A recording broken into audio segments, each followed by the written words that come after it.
Hi hello, എന്തൊക്കെയുണ്ട് വർത്താനം? എല്ലാവർക്കും സുഖമാണോ? അൽഹംദുലില്ലാ, നമുക്ക് ഇവിടെ സുഖം തന്നെയാണ് കേട്ടോ.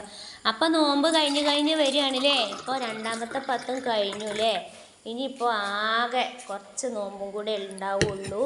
അപ്പോൾ അൽഹംദുലില്ലാ, ഇതുവരെ ഈ നോമ്പൊക്കെ നല്ല റാഹത്തോടു കൂടി തന്നെ കഴിഞ്ഞു പോയിട്ടോ. അപ്പോൾ ഇനി അതുപോലെ തന്നെ ഇനിയുള്ള നോമ്പുകളും ആവട്ടെ.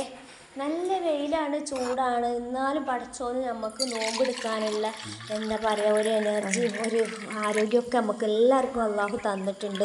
നല്ല ചൂടുണ്ടെങ്കിലും നല്ല ക്ഷീണം ഉണ്ടെങ്കിലും നമുക്ക് നോമ്പ് കുഴപ്പമില്ലാതെ നോമ്പെടുത്ത് വീട്ടാനും അത് നോമ്പ് തുറന്ന് റാഹത്തോടെ എല്ലാ കാര്യങ്ങളും അള്ളാഹുവിൻ്റെ അനുഗ്രഹത്തോട് കൂടിയിട്ട് ഇത്രയും ദിവസങ്ങളും കഴിഞ്ഞു പോയില്ലേ. ഇനിയിപ്പോൾ നമ്മളെ റമദാൻ മാസം ഇത് തീരാൻ ഇനി അധികം ഒന്നുമില്ലല്ലേ. ഇനി ഒടുക്കത്തെ പത്തും കൂടിയും കഴിഞ്ഞാൽ കഴിഞ്ഞില്ലേ നമ്മളെ നോമ്പ്.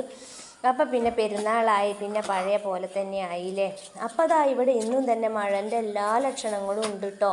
പിന്നെ നേരം 6:30 ആവാനായിട്ട് നോമ്പ് തുറക്കാനായിട്ടുണ്ട് കേട്ടോ. അപ്പോൾ ഞാനിത് തുറക്കാനുള്ള സാധനങ്ങളൊക്കെ എടുത്ത് വെച്ചിട്ട് ഇങ്ങനെ ഓരോ പണികളിലാണ് കേട്ടോ. ബാങ്ക് കൊടുക്കുമ്പോഴേ വന്നിരിക്കുകയുള്ളൂ. പിന്നെ ടെറസിൻ്റെ മുകളിൽ പോയിട്ട് അവിടെ ഇരുമ്പം പുളിയുമ്പോൾ ഇഷ്ടംപോലെ പുളി ഉണ്ട് കേട്ടോ. ഒന്ന് വീഡിയോ എത്രയുള്ളൂ. ടാറ്റ.